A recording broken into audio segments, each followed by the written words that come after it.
Jack the Ripper, the killer who terrorized Victorian London. London. The year is 1888. The British Empire was at the height of its power, but hidden behind its wealth and grand buildings was a darker side of the city. In the district of Whitechapel, thousands of people lived in poverty.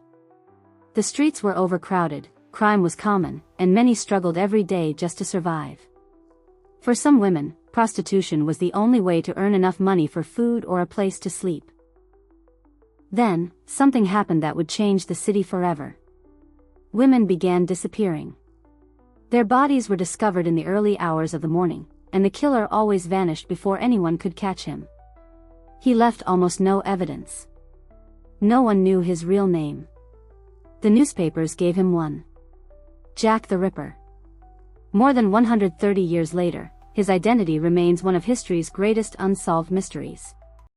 Chapter 1: The Beginning of the Nightmare. The first victim officially linked to the case was Mary Ann Nichols. On August 31, 1888, her body was discovered in Bucks Row before sunrise. At first, police believed it was an isolated crime. But only 8 days later, another woman, Annie Chapman, was found murdered. The similarities between the two cases immediately raised alarm. Then, on September 30th, London experienced what later became known as the double event. Within a single night, two women, Elizabeth Stride and Catherine Eddowes, were murdered only a short distance apart. The final widely accepted victim was Mary Jane Kelly, whose body was found inside her rented room on November 9, 1888. Unlike the previous murders, this crime happened indoors, giving the killer more time before being discovered. These 5 women are known today as the Canonical Five, although some historians still debate whether every murder was committed by the same person. As news spread, fear took over Whitechapel. People refused to walk alone after dark. Businesses closed earlier than usual.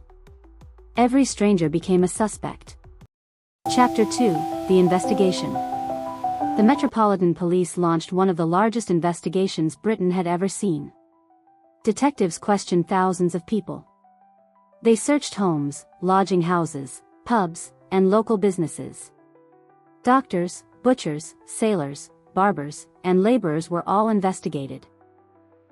But policing in 1888 was very different from today. There were no fingerprints. No DNA testing. No security cameras. Most investigations depended on witness statements, and many witnesses gave completely different descriptions of the suspect. Some believed the killer looked respectable. Others thought he appeared poor. No description matched another. Then, a newspaper received a chilling letter. The writer claimed responsibility for the murders and signed it: Jack the Ripper. Whether the letter actually came from the killer remains unknown. Many historians believe it may have been written by a journalist or someone seeking attention. But the name spread quickly through newspapers across Britain and soon became famous around the world. Despite months of searching, police never found enough evidence to arrest anyone. Then, just as suddenly as the murders had begun, they stopped. Chapter 3: Who was Jack the Ripper? Over the years, more than 100 suspects have been connected to the case. One of the best-known suspects is Aaron Kosminski, a Polish-born barber who lived in Whitechapel.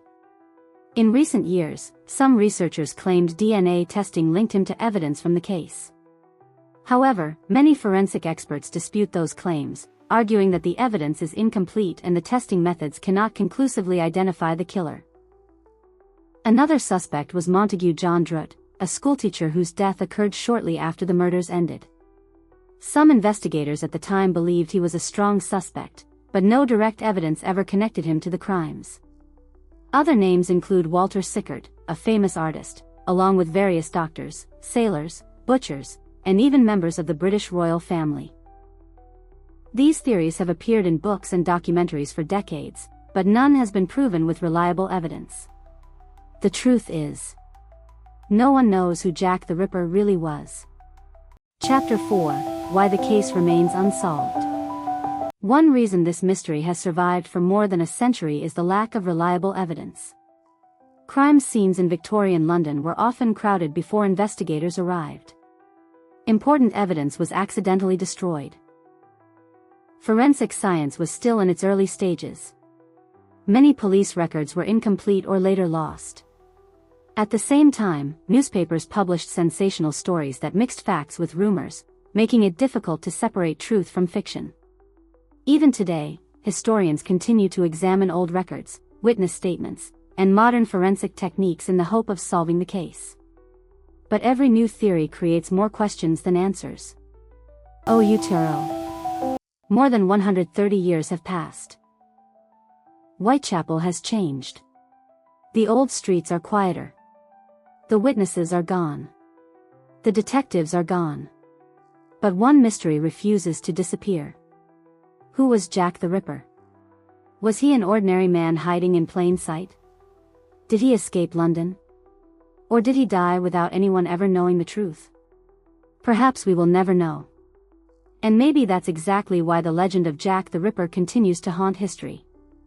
Because sometimes, the most terrifying mysteries are the ones that are never solved.